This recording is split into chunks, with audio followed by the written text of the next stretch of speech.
merefleksikan antara waktu untuk majelis, waktu untuk kerja, waktu untuk macam-macam dia manusia.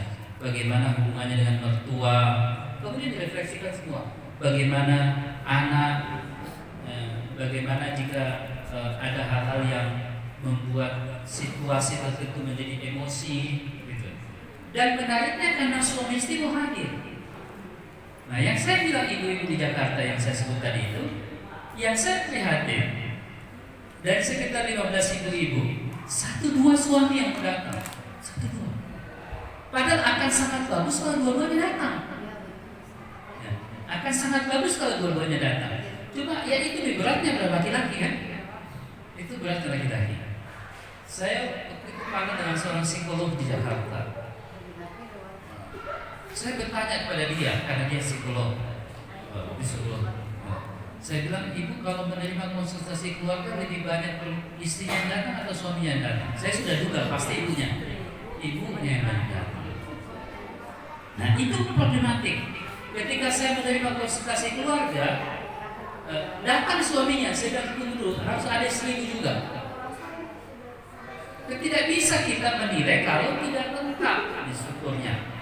Nah itu yang kira-kira betapa pentingnya kita memahami struktur ya dalam membangun keluarga. Dan itulah tantangannya membuat pendidikan pranikah. Kalau saya di Main kan sudah ada bukunya ya, dibikinkan tradisinya, ada referensinya, ada literaturnya, jadi ada forumnya. Jadi kalau kita zaman dulu kan ada namanya arisan ibu-ibu kan gitu ya, ya bikin juga arisan dibagi kan. Jangan terlalu besar forumnya. Ya satu kelompok bisa 5-10 bikin nih arisan kelompok main di sektor mana, di barat, satu sektor ini 10. Ada nih arisannya juga kan? Ya, bawa juga turunan makan kue dan seterusnya. Itu akan sangat menarik kalau kita melihat itu.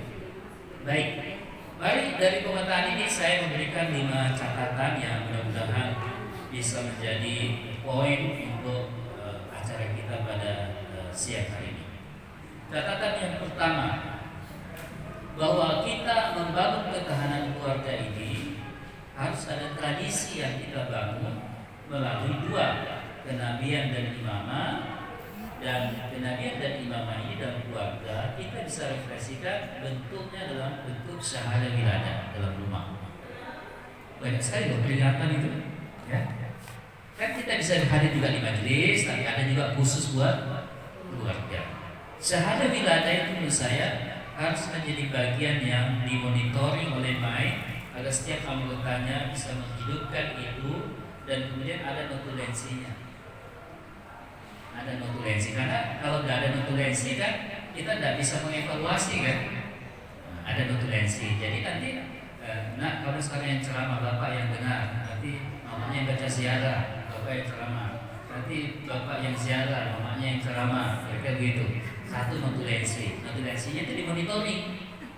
Apa kira-kira problemnya, tantangannya, persoalan di dalam mengelola atau bimbingan dalam keluarga itu. Karena ada datanya kan. Nah, kalau kita ceramah-ceramah deduksi terus, ide-ide terus, capek kalau diceramahin pengajian. Nonton misalnya cuma YouTube. Banyak sekali bahan untuk belajar. Jadi tidak ada alasan sebenarnya. Cuma bagaimana kita munculkan pembelajaran itu dalam bentuk tradisi, begitu ya. Nah itu yang saya harapkan dalam pembangunan ketahanan keluarga harus ada tradisi dan itu ada referensinya, dan referensinya itu dikembangkan dalam bentuk diskusi-diskusi di dalam keluarga. Tentu bagaimana modelnya tergantung kebiasaan keluarga. Modelnya kan kembali kepada kebiasaan keluarga. Misalnya saya mendampingi anak-anak muda di Jogja sama di Jakarta. Itu ketemunya bukan di majelis, ngobrolnya di kafe. Mereka senang ngobrol di kafe. Anak-anak Ahlul ini diajak ngobrol di kafe. Di kafe ngobrol. Baru setelah mengerti mereka, tahu, baru mereka merasa nyambung. Jadi ada seperti yang tidak nyambung fenomena generasi atau Gen Z ini dengan kita orang-orang tua ini. Nah, dengan mengajak ngobrol di kafe. Kalau di Jakarta beberapa kali saya ketemu, kemudian di Jogja sampai 4-6 kali. Oh bang, pertanyaan mereka, Ustaz apa sih urgensinya datang di majelis? Ini kan anak-anak yang umum, lain kalau memang yang muncul dari tradisi kan. Tapi anak-anak kita ini kan sudah sekolahnya umum, pergaulannya umum dan sebagainya. Nah, saya kira itu yang kemudian harus kita sama-sama memikirkan. Karena ini kan yang damai ya, jadi sifatnya ada yang menjadi rekomendasi, kira-kira, bisa menjadi bahan diskusi. Jadi membangun ketahanan keluarga tanpa tradisi. Nah, tradisi inilah yang dipikirkan dengan membentuk dua pemahaman tentang kenabian dan imaman, supaya keluarga kita ini tidak memistifikasi atau melebih-lebihkan apapun di luar dirinya. Yang harus kita sandarkan kan hanya imam. Ada orang ustadznya lebih tinggi tanpa sadar daripada imamnya. Gitu. Kan seringkali saya membingungkan gitu. Ya. Jadi imamnya bilang sholat dengan waktu, di awal waktu, di tepat waktu sholat, tapi karena masih ada ustadznya tertunda sholatnya. Lebih hebat ustadznya daripada imamnya misalnya. Ini kan contoh ya. Tentu tidak mudah, tapi membangun tradisi itu harus kita mulai. Harus kita, mungkin hasilnya kelihatan 5-10 tahun ke depan. Tidak apa-apa, tapi kita kan membangun ya. Tidak bisa kan orang dirubah sesaat. Ada orang tua di Jogja ini, seorang ayah sudah pesan, anak saya sudah tidak mau ikut-ikut. Jangan putus asa. Anak itu adalah anaknya imam. Kita mendidik itu adalah kita mendidik karena hikmat kita sama imam. Teruslah mendidik anak itu. Apapun yang terjadi jangan mundur. Memang berat. Siapa yang bilang mendidik anak gampang? Sangat berat. Sangat berat. Karena dimensinya jalan dan zaman. Harus ada dua-dua kan? Saya bilang terus saja. Selalu cari cara. Selain cara-cara yang sudah dilakukan, bacakan tawassul, makanannya disalawati, pakaiannya, semua cara. Kan banyak sekali cara di Al-Quran itu kan. Taruhir di tempat tidurnya, air wudhu dikasih, percikannya, air turba, itu lengkap sekali. Jadi kita sangat optimis dalam gerakan intelektual dan gerakan sosial dan gerakan kultur Al-Quran itu. Kita sangat optimis.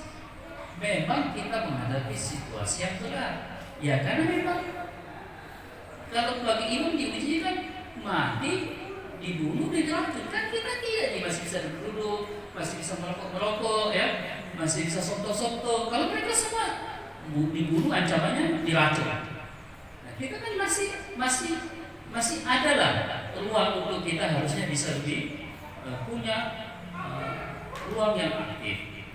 Karena itu kenapa kita sebut at-tasayyub sebagai syiah yang aktif, karena memang dia berangkatnya dari kekuatan keluarga. Karena kita keluar dari rumah baliknya juga ke keluarga, kan gitu ya. Nah, karena itulah yang disebut kekuatan yang aktif. Yayasan bisa bubar, majelis bisa bubar, tapi keluarga ini kan asumsinya adalah perjalanan keabadian menuju Tuhan. Sangat berat. Pernikahan di Afrika itu sangat mudah, tapi perceraian sangat berat. Perceraian itu hampir sebenarnya kecil sekali kemungkinan perceraian di dalam teori ahli. Kecil sekali kemungkinannya perceraian itu. Tapi memang tidak bisa ditutup kemungkinannya karena ada hukumnya. Tapi kecil sekali kemungkinannya perceraian itu, dan sangat berat untuk mengambil keputusan bercerai. Nah, itu yang kita pikirkan, bagaimana ketahanan keluarga itu ditunjang oleh referensi buku-buku keluarga. Di sini kan banyak ahli, banyak dosen, dibikinkan modul, kurikulum, diuji cobakan, dilokakaryakan.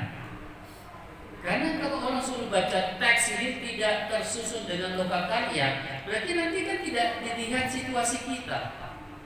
Nah, disitulah kemudian gerakan Syahadah Wiladah tempat kita memonitor itu. Kita bisa lebih semangat. Jadi setiap ibu-ibu itu ada modulnya semua, ada bukunya. Nah, ngumpul baik sekali sebulan ini laporan itu begini, evaluasinya, pemahamannya didiskusikan. Kita kan banyak ahli. Kenapa kita tidak bekerja dengan satu kemampuan karena kita terbiasa dengan kompetensi, keahlian. Tidak bisa asal-asalan lagi. Keluarga ini tidak bisa common sense, tidak bisa sekedar main perasaan. Kalau main perasaan itu adalah fungsi, bukan tujuan. Nah, sementara banyak orang amburadul karena tidak mampu mengelola perasaannya. Disitulah yang disebut tujuan. Nah, tujuan ini yang harus dibangunkan ruangnya dalam keluarga. Karena misalnya seksualitas itu adalah fungsi dalam keluarga, tapi bukan tujuan dalam perkawinan. Fungsi. Artinya kalau fungsi itu goyang, dan tidak boleh mempengaruhi tujuan kan? Tapi kalau gara-gara fungsi itu amburadul keluarganya, kan itu secara teori bermasalah kan ya? Artinya fungsi itu misalnya fungsi ekonomi bermasalah secara keuangan, tetapi itu fungsi tidak boleh merancukan tujuan.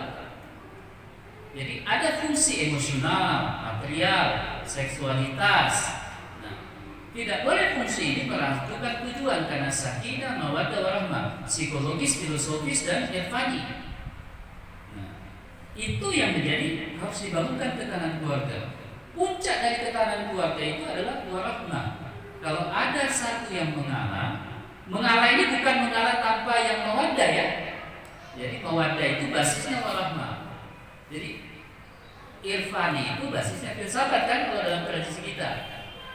Tidak ada tasawuf yang tidak berbasis filsafat dalam tradisi Ahlul Bait yang mutaakhir. Jadi warahmah itu basisnya mawaddah. Kalau mawaddah itu dua pihak bolak-balik. Tapi kalau warahmah itu satu saja mengalah, sudah bisa kita menenangkan kondisi keluarga itu. Nah, itu syaratnya harus ada mawaddah. Mawaddah ini perbuatan, cinta dalam bentuk perbuatan. Nah, karena itu perbuatan yang utama di dalam kerangka tradisi itu adalah bagaimana bersikap adil. Waktu, macam-macam keadilan itu kita bisa semua mendiskusikan ya, keadilan dalam rumusan-rumusan yang kita semua sudah tahu. Yang kedua, gerakan ketahanan keluarga kita bisa kembangkan dalam tradisi budaya kita dari apa yang sudah muncul sebagai kekuatan-kekuatan di tengah masyarakat, menjadi massa, menjadi model yang ada di masyarakat ya. Misalnya PKK misalnya, kemudian ormas yang sudah menjadi memiliki kekuatan massa seperti Muhammadiyah, dia punya Aisyah, ada Fatayat kan, yang NU dan seterusnya. Itu kita bisa lihat sebagai cara kita untuk bisa mengambil satu komunikasi. Dan modelnya gerakan kita ini pasti bukan model yang eksklusif, inklusif. Ya. Bukan muncul sebagai model yang eksklusif, tetapi bisa yang kita lakukan itu dipahami dalam konteks gerakan sosial yang kita sebut objektif. Jadi kalau kita bilang gerakan objektif keluarga itu di tengah masyarakat itu apa? Satu misalnya pemberdayaan ekonomi, kemudian pendampingan anak, kan itu semua. Ketika kita melakukan kerangka-kerangka objektif ini semua, dan ini kekuatan dari gerakan sosial. Nah, yang kedua ini yang saya kira menjadi penting bahwa setiap yayasan, setiap majelis harus memiliki assessment sosial yang baik, pemetaan sosial yang baik. Ya. Assessment itu penting, tidak sekedar membangun, tapi tidak melihat lingkungan sosial. Lingkungan sosial ini jangan dianggap strategi sosial ya. Ini strategi kebudayaan, bukan strategi. Ini strateginya kita bantu orang supaya kita didukung. Bukan begitu. Ini bukan gerakan kultur, ini bukan strategi dalam pengertian yang kita sebutkan. Dia hal yang substansi, melakukan pelayanan.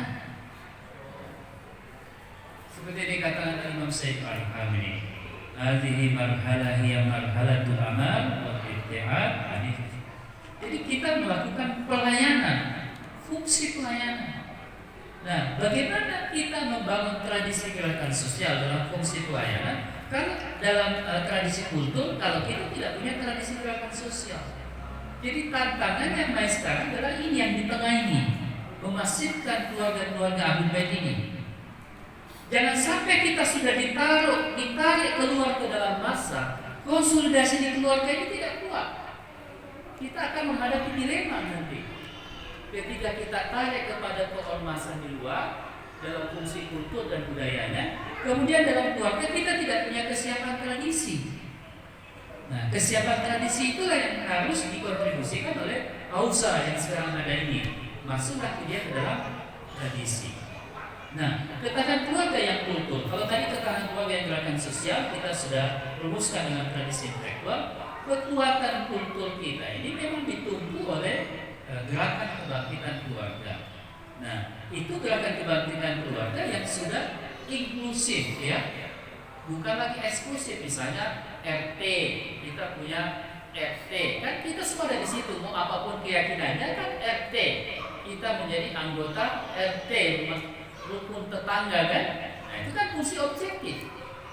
Nah, kata Imam Ja'far As-Shadiq, si A itu adalah orang yang terbaik dari tetangganya. Tetangga itu biasanya diartikan 40 keluarga di sekitar kita, itu tetangga.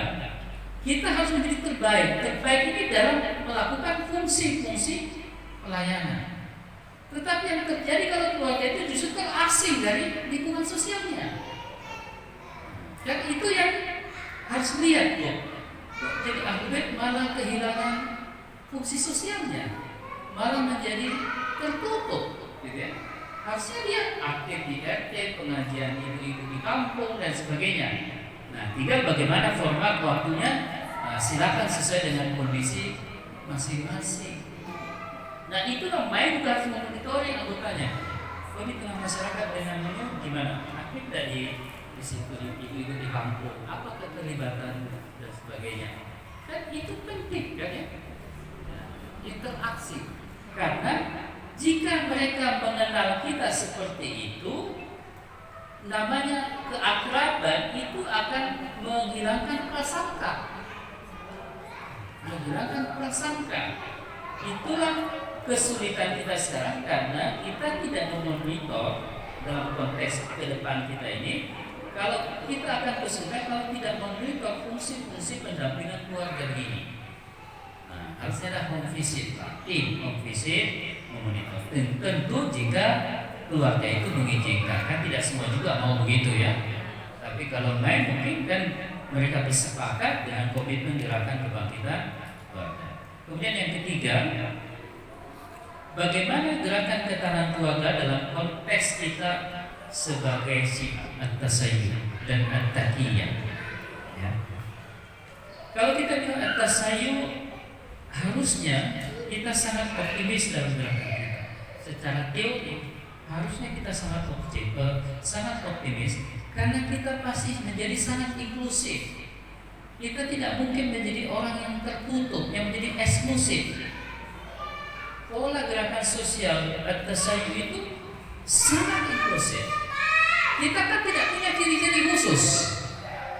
Kalau siang ini ciri khususnya begini, pakaiannya, ya, nggak ada ciri-ciri khusus. Mungkin kalau riwayat mukmin, mungkin ya kalau laki-laki pakai cincin, mungkin, ya, itu dianggap. Tapi kan di tempat lain juga banyak pakai cincin, batu-batu kan. Jadi karena itu saya kira memang yang ketiga ini yang kita perlu, bagaimana at-tasayyuh ini dibangun tidak berbenturan dengan pengertian kita dengan fikih dalam taqiyah. Karena fikih dalam taqiyah itu taklif, kembali kepada bagaimana setiap kita mengidentifikasi diri kita, kan. Bagi sebagian orang dia merasa yang seperti itu tidak apa-apa dengan menampilkan cara sholatnya. Bagi sebagian orang seperti itu bermasalah. Jadi tidak bisa disamakan, kan. Nah, karenanya tidak perlu ramai dalam urusan bagaimana cara teman-teman kita itu menerapkan penerapan fikihnya, karena yang penting dia telah mengukur, namanya taklif. Nah, silakan mengidentifikasi masing-masing, bukan dalam posisi saya atau kita untuk membahas bagaimana kita dalam fikih. Tetapi dalam konteks sosial, bagaimana at-taqiyah dalam konteks sosial? Kan dalam konteks sosial kemasyarakatan kita ini, mereka mengenalnya konsep pada umumnya kita sebut tasannu, sunni, ahlus sunnah wal jamaah. Kan konteksnya begitu kan kita ya. Nah, sekarang apakah yang dimaksud ahlul bait itu? Apakah yang dimaksud bait dan seterusnya itu? Apakah sesuatu yang harus kita tutupi ahlul bait ini sebagai sebuah ajaran? Ahlul bait kan punya ajaran moral, punya ajaran akhlak. Ya. Jangan sempitkan ahlul bait itu pada hanya sekedar fikih. Dia sangat luas. Akidah ahlul bait tentang kenabian sangat bisa diajarkan. Ya. Akidah ahlul bait tentang ma'ad sangat bisa diajarkan. Akidah ahlul bait tentang keadilan sangat bisa ditransformasikan, diajarkan dan apalagi tentang tauhid. Mungkin itulah at-taqiyah ini dalam konteks imamah. Bagaimana at-taqiyah dalam konteks imamah? Amirul Mukminin Ali bin Abi Thalib alaihi wassalam kan seorang imam buat kita. Tapi bagi saudara-saudara kita sunni, dia seorang khalifah. Dan Imam Ali mengambil dua posisi itu. Posisi seorang imam sebagai ilahi dan posisi khalifah sebagai insani. Menurut saya ini tidak perlu dibenturkan dalam konteks sosial ya. Makanya mereka semua yang berbeda ini bukan keluar dari Islam. Mereka adalah saudara kita. Karena mereka ada dalam kenabian, dalam kekhalifahan, sedangkan kita ada dalam imamah. Tapi imam kita Amirul Mukminin ada dalam kekhalifahan, diterima sebagai khulafaur rasyidin, dan kita menerimanya seorang imam. Jadi kalau kita mengatakan ini secara sosial ya, kalau kita mengatakan persoalan masih bicara tentang persoalan kekhalifahan, tentang sahabat, sudah tidak perlu kita bicara itu, karena Imam Ali seorang khalifah. Jadi apakah kita boleh menyebut Imam Ali? Boleh dong, dia seorang khalifah.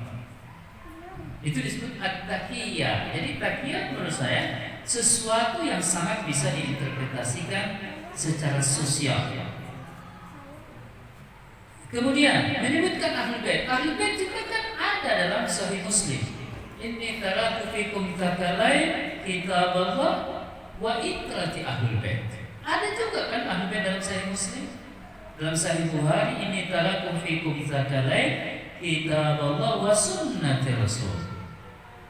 Kan ahlul bait itu adalah sunnah, mengikuti mereka adalah sunnah kan? Jadi tidak berbenturan antara Sahih Bukhari dengan Sahih Muslim. Ini namanya pola dalam merumuskan at-taqiyah di dalam gerakan sosial. Maka dibutuhkan risalah gerakan sosial kita. Seorang laki-laki ahlul bait punya kewajiban hari Jumat harus ada di masjid. Dan kau pergi bercokol semata-mata minimal sekali sebulan misalnya, harus hadir di masjid. Itu kira-kira. Nah, saya kira persoalan kita, apa sih model inklusif dari gerakan ahlul bait ini dalam konteks gerakan keluarga? Menurut saya gerakan keluarga itu gerakan yang sangat inklusif karena pertemuan moralnya kita di sini. Kita saja misalnya, kita mungkin ada orang tua kita tidak, tapi orang tua mungkin sebagai besar tidak masalah kita karena dia tahu anaknya. Begitu ya. Ibu saya bukan ahlul bait, tapi dia baca semua doa-doa, jauh-jauh dia catat semua. Bapak saya baca pikir masa. Datanglah Said Slamet di rumah saya. Ketika ibu saya baca buku, sama-sama orang boleh bicara bugis nyamuk. Tidak jadi menggugat buku saya di situ. Karena nyamuk kayak ibu saya bicara bugis juga. Bunisnya nyamuk, ternyata mungkin ada keluarga-keluarganya. Kan itu keluarga. Jadi kalau ada keluarga kita ahlul bait bermusuhan gara-gara persoalan akidah, ada yang salah ini dalam penerapan gerakan ahlul bait dalam keluarga.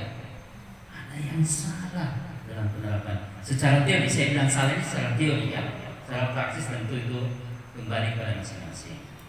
Nah, kemudian yang keempat, jika kita bilang bagaimana jika kita ingin membangun gerakan keluarga dalam konteks sosial, disitulah fungsi kita dalam merumuskan bagaimana kehadiran tradisi pembelajaran di rumah kita ini, ya, yang kita komunikasikan dengan hausa-hausa ini. Dan hausa-hausa itu kan punya program paket-paket pembicaraan. Nah, manakah yang bisa kemudian kita rumuskan dalam konteks kemasyarakatan kita, dalam pembimbingan anak? Quran. Kan gerakan Al-Quran kan? Bagaimana kita membangun gerakan sosial dengan mengambil kekuatan Al-Quran, gitu kan? Nah, itu jelas kita sudah sangat mengerti poinnya itu. Nah, apa yang kemudian menjadi problem kita karena kita ini akhirnya tidak terbiasa dengan pembahasan Al-Quran, ya, tidak terbiasa dengan pembahasan Al-Quran, dan itu tidak tumbuh kesadaran Quran, sehingga ya ahlulnya benar, tetapi Qurannya kan, Qurannya yang kemudian harus ditumbuhkan dan tidak gerak. Apakah namanya gerakan cinta Quran? Yang memperoleh cinta Quran itu harusnya kan kita kan, misalnya kan begitu. Nah, bagaimana kita merumuskan gerakan Al-Quran di tengah masyarakat kita berbasis Al-Quranul Karim, karena orang ini menjadi pintu pertemuan kaum muslimin di Quran. Nah, bagi kita ketika kita bicara peran perempuan di dalam gerakan seperti ini, saya sangat tahu ibu-ibu itu sangat aktif dalam kegiatan sosial, sangat aktif. Secara psikologis, secara neuroscience, otak ibu-ibu itu dirancang untuk kerjasama kan, secara saintifik ya. Sedangkan otak laki-laki itu dirancang kompetisi, bersaing. Ibu-ibu itu kerjasama. Jadi gerakan sosial bertumpu pada keluarga dan ibu-ibu kekuatannya besar sekali.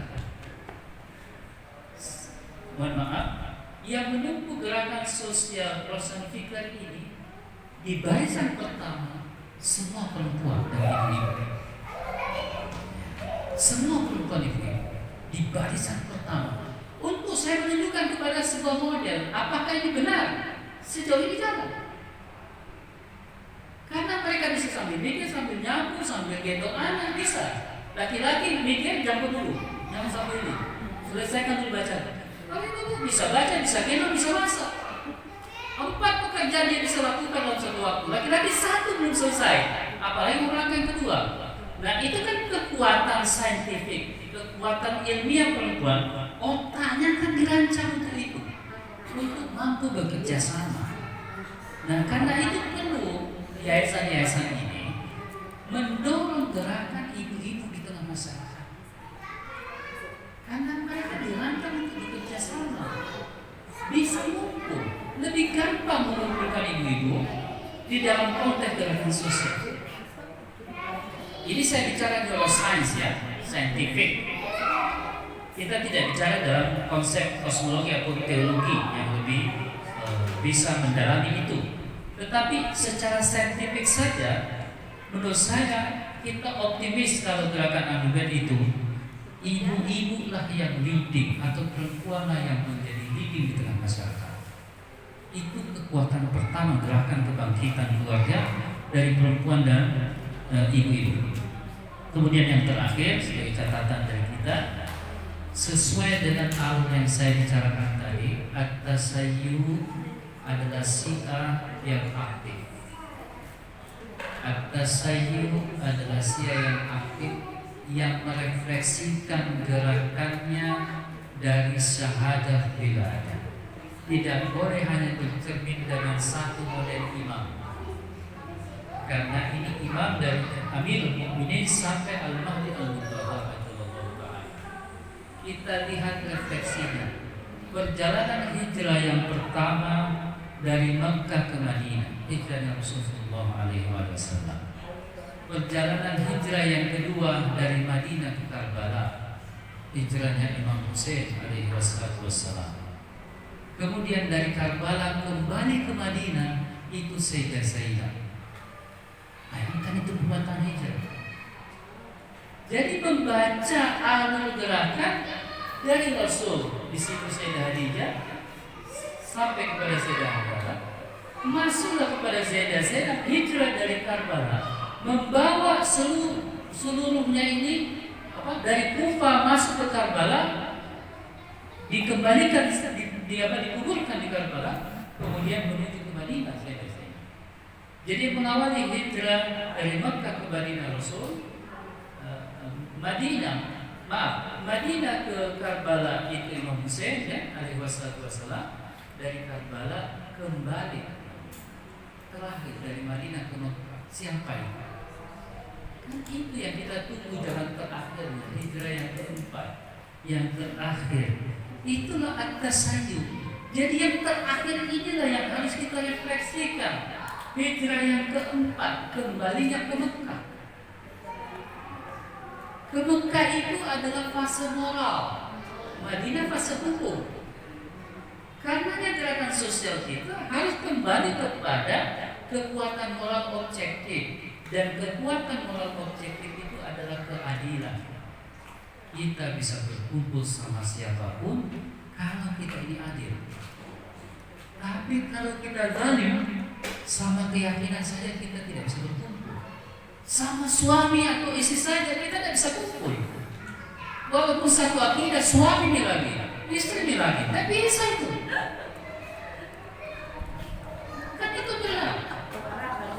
Nah, objektifikasinya ini kan ini keadilan.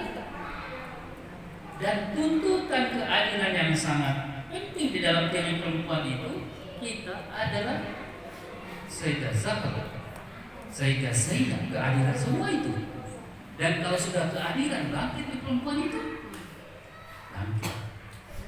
Karena itu kebangkitan keluarga, kebangkitan mereka nanti ketika di tengah masyarakat, jika bicara keadilan, disitulah perempuan Ahlul Bait akan mengambil peran penting. Karena kita punya model Sayyidah Zainab, Sayyidah Fatimah Zahra, Sayyidah Hadiah, lengkap modelnya.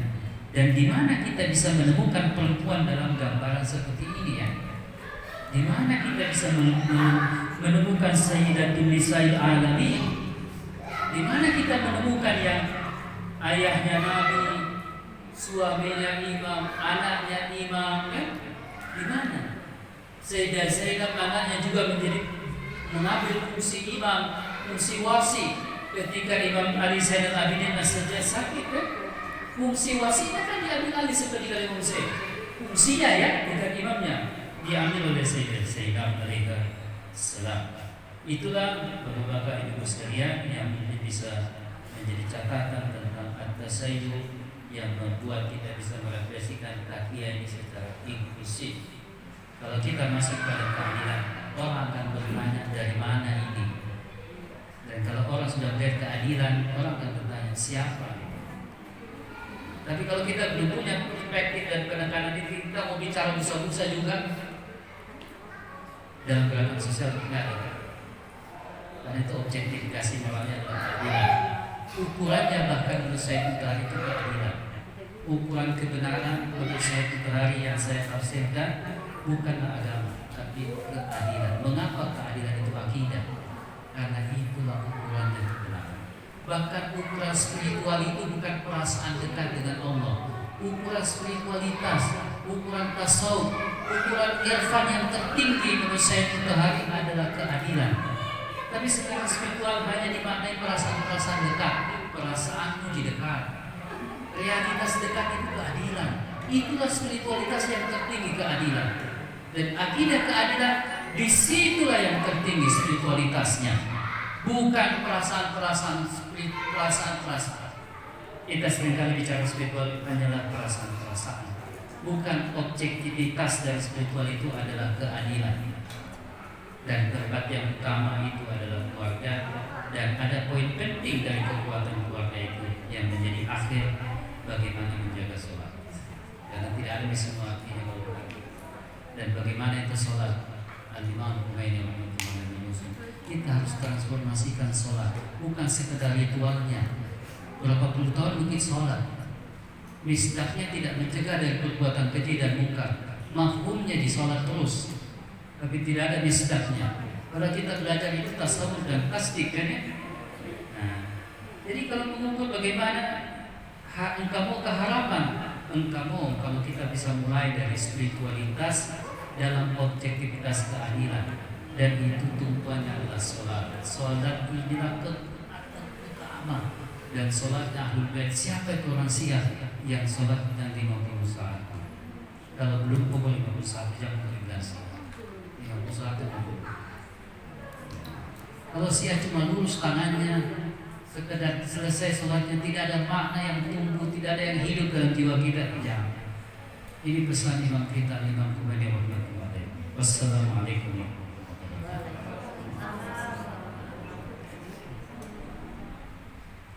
Demikianlah pemaparan dari Ustadz Safwan. Tadi Ustadz, ini waktunya sampai jam 5. Jadi saya buka sesi pertama, itu 3 pertanyaan. Mungkin dari ibu-ibu sekalian yang ingin bertanya, saya persilahkan. 3 orang penanya dulu. Ya.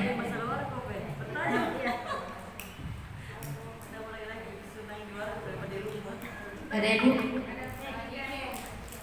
Oh iya.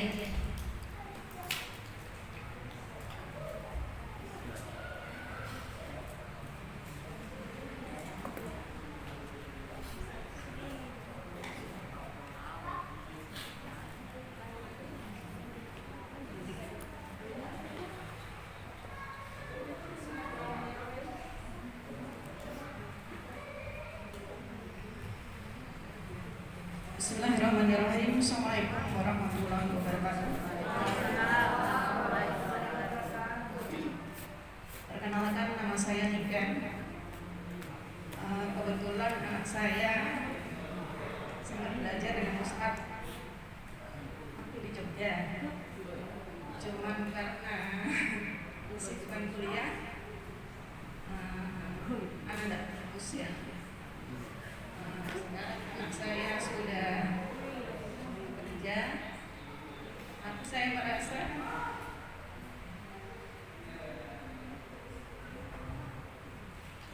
saya tersebut makin jauh.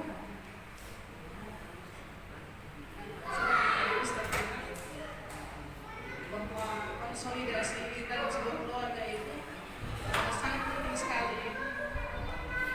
Dan faktanya memang kami sekeluarga belajar.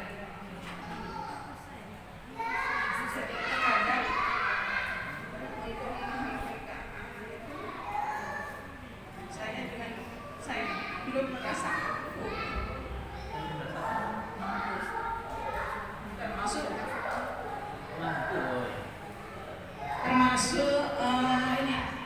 Saya juga menyarankan kan, sudah besar, kalau bisa cari jodoh yang lebih baik. Tapi dia bilang, Umi, kalau masalah jodoh biar saya cari sendiri. Saya hanya khawatir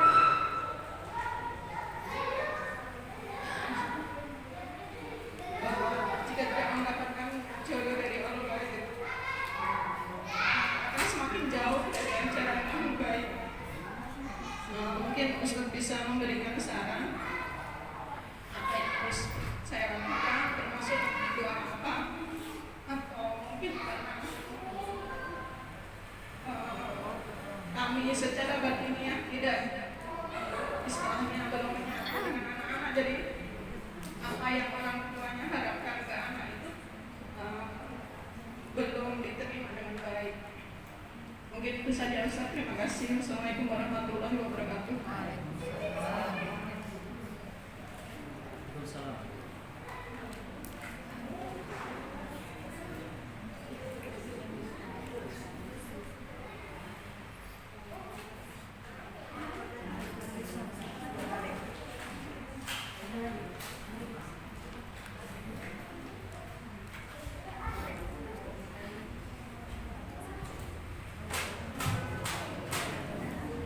Ada lagi pertanyaan kedua.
kajian keluarga hari ini.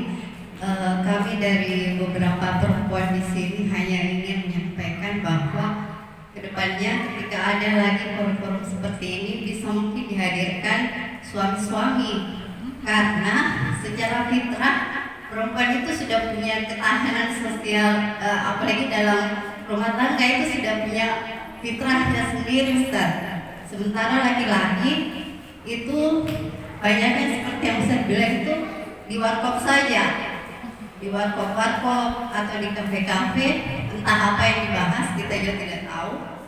Nah, jadi untuk sama-sama mau membangun ketahanan keluarga itu ya dihadirkanlah juga laki-laki, diberi undangan khusus misalnya, seperti itu masukan yang pertama. Yang kedua, terkait dengan bagaimana bisa upaya kita untuk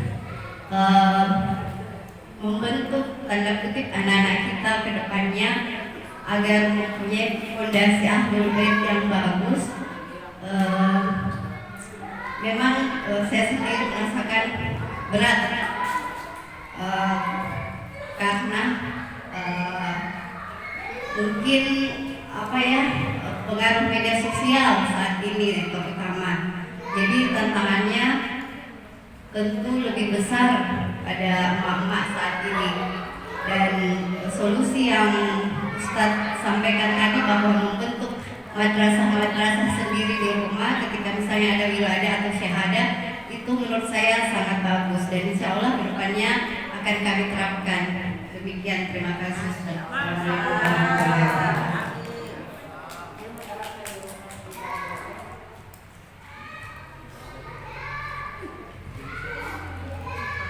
Ibu dan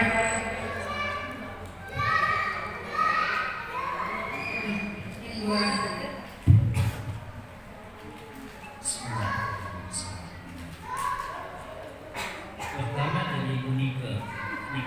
Memang kalau kita bicara keluarga itu harus ada supporting ya, harus ada supporting. Gak bisa tanpa supporting. Jadi menurut saya Ibu Nika tidak boleh dibiarkan begini.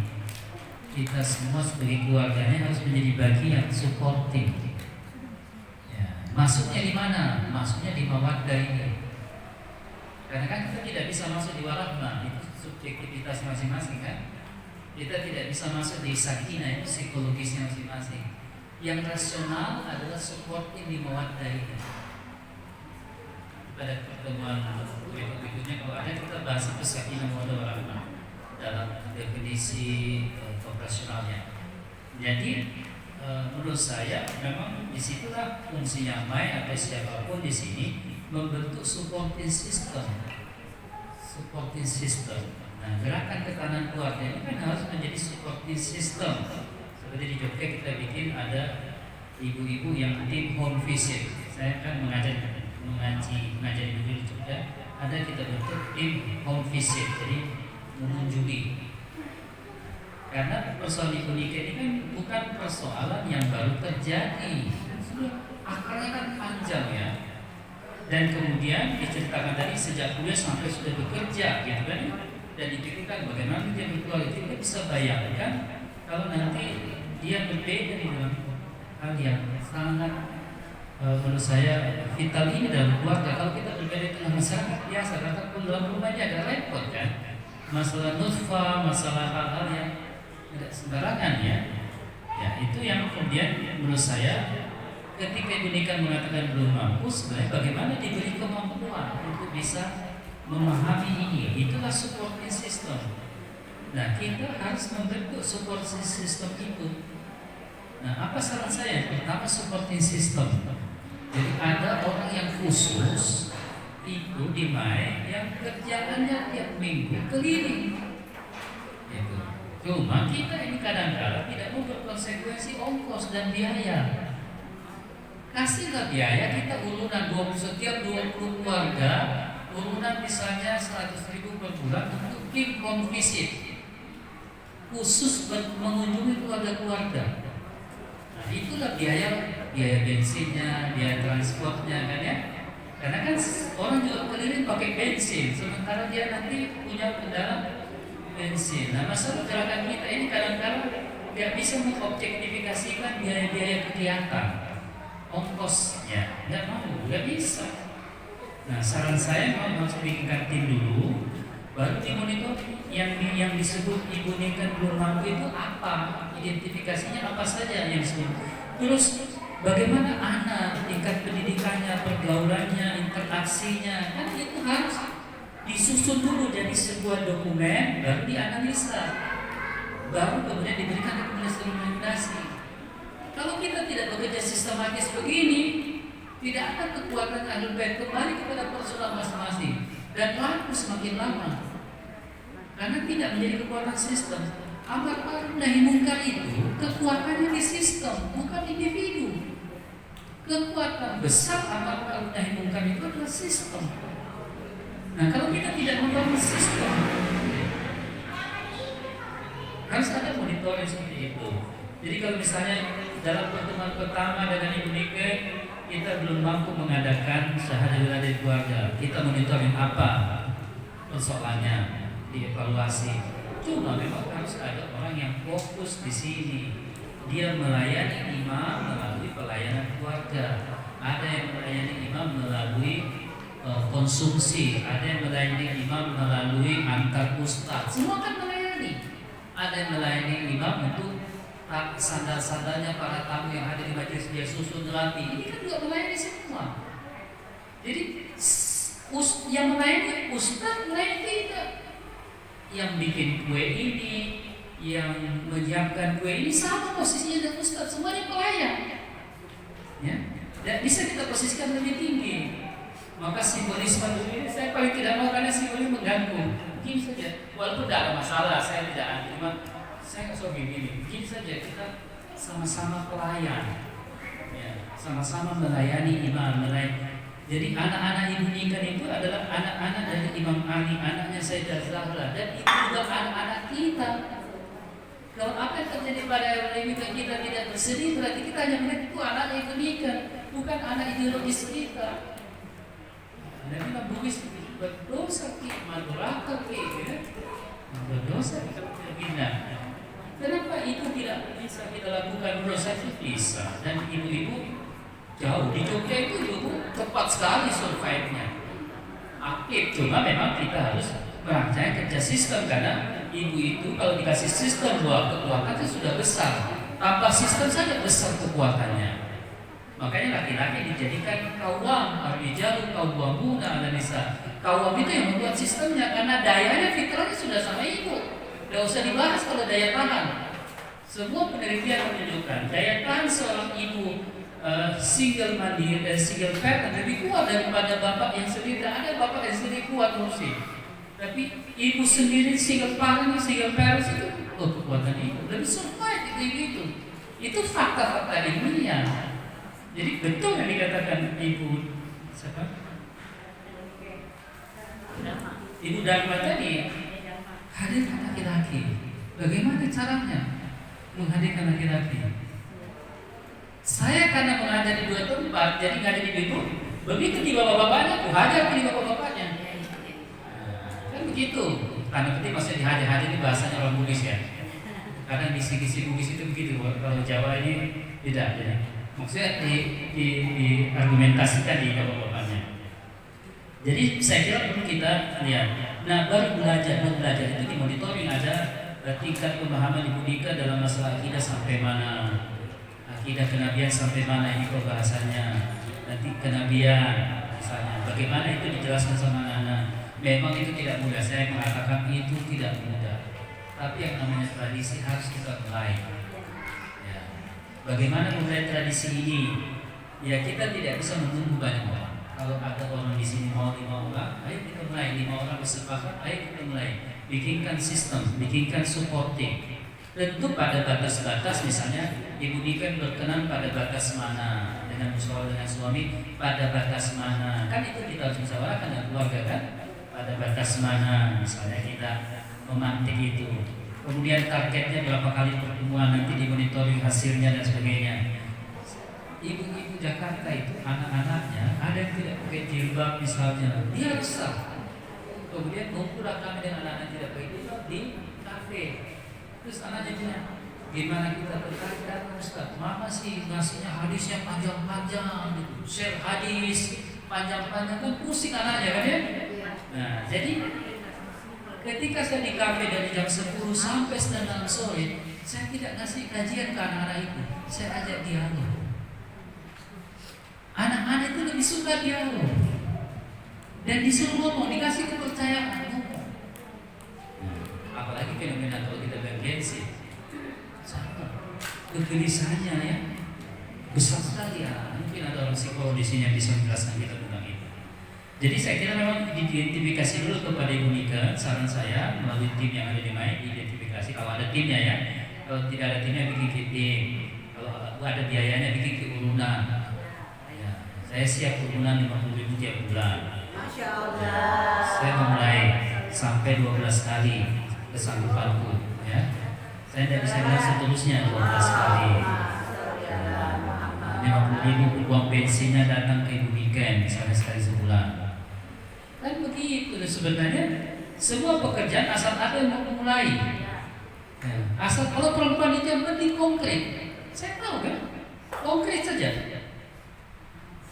Yang penting ada buktinya. Nah, kalau sudah ada bukti dan model, nah nanti kita kembangkan, kita evaluasi. Oke, itu untuk Ibu Nika. Saran saya memulai dulu mengidentifikasi bagaimana yang pada batas yang Ibu Nika bisa sampaikan, usia anak, apakah dia mengenal Ahlul Bait, mengenalnya sampai tingkat mana sepengetahuan Ibu. Nah, kalau seada wilada nanti Ibu kan bisa berdialog sama anak-anak, bisa berdialog dengan anaknya. Dia lebih nyaman kan? Ini berkahnya Imam Ridho bicara Quran. Ini didengar sama Imam. Apa yang kau maui sebagai anak? Ini barakahnya Imam Ridho. Ya Imam, ini anakku menyampaikan keluh kesah sama ayah andanya, sama ibundanya. Barakah Imam Ridho. Barakah itu sadar wilada. Itu kekuatan kita sadar wilada.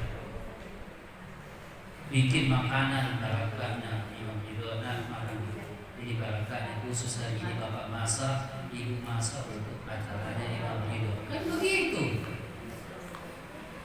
Bisa jadi mulai? Menurut saya bisa. Tapi bagaimana konsistensinya ya? Harus ada tim monitoring. Monitoringnya baru nanti 13 hari kita ketemu lagi begini. Bagaimana capaiannya, keberhasilannya. Inilah disebut gerakan yang punya tradisi. Nah, apa yang terjadi pada Ibu Nika ini? Saya menjadi tahu yang menjadi tugas saya. Saya tabaruk sekarang 50.000 misalnya. Sampai 12 kali pertemuan. Tolong diidentifikasi, saya butuh datanya. Nanti kalau sudah ada datanya, baru saya bisa diskusi sampai pendidikan. Tidak bisa hanya deduksi ini saja. Harus by data. Pendidikan itu begitu kan? Tingkat capaiannya, tingkat pemahamannya. Waktu di Jogja itu dia sempat ikut di struktur yang mana, kajian mana, gitu. Kalau Wahabi itu bahkan jemput orang. Di Jogja itu ada dunia, ibu-ibu sekalian, ada seorang ibu suami sakit suaminya, ibunya kerja dan bisa antar anaknya. Sakit saya dijemput anaknya supaya hadir di majelis. Harus ada tim penjemput, memastikan dia hadir. Wah, kan militan begitu. Masa kita tidak bisa? Saya bagian jemput bahwa tidak bisa bawa hadir saja buka sakit barang karena imam. Sendiri jadi bisa jemput kok, datang boleh. Tidak ada antar kan bisa jemput lagi barang karena imam. Kan begitu. Sallu ala Nabi.